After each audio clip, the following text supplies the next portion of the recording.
The huge increase in Omicron has had a big impact on schools, kids, and parents. It's feeling like March 2020 all over again, and we are all exhausted.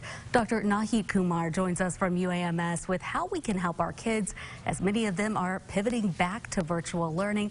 Dr. Kumar, thank you so much for joining us today. Thank you. We appreciate you. Let's talk about our kids, which is so important. These kids have been through so much. Here we are again, as many of them are going virtual. How do we keep them motivated? Right, it's really an uncertain time for the kids, and it's so hard for them to not know what's coming in the next day or the next week.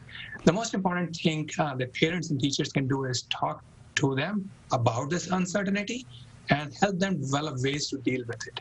Kind of addressing their mental health problems is a big factor in making sure that the kids are healthy mentally and are able to focus on what they need to do in school and outside. And you know, kids need that connection. They need to be social. If they are learning virtually at this point, what advice do you have? Well, there are multiple ways of connecting virtually with their peers, with their loved ones, with their grandparents.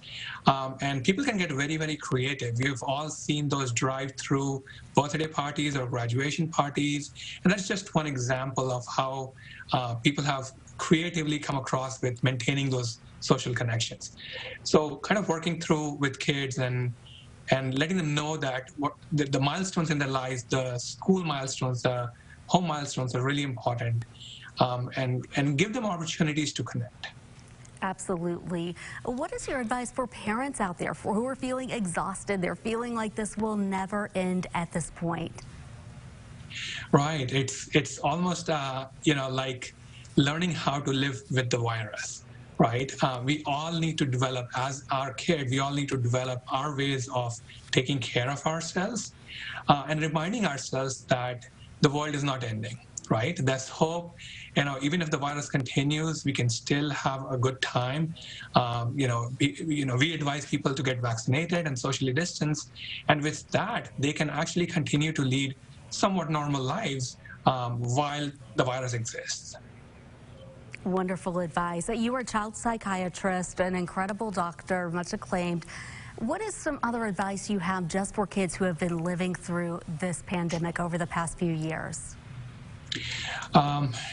That's a great question. My advice is to monitor their symptoms, monitor their mental health, and really focus on developing ways of taking care of themselves at the end of the day, right? It's about taking care of themselves. This whole situation feels hopeless and distraught, and sometimes people feel like there's no light at the end of the tunnel, right? And as I was saying earlier, it is so important to live in the moment and kind of have gratitude about what we have right now. And take that forward and continue to work through that into keeping our lives happier, even in the moment. Wonderful advice, and we will take that. We absolutely need to.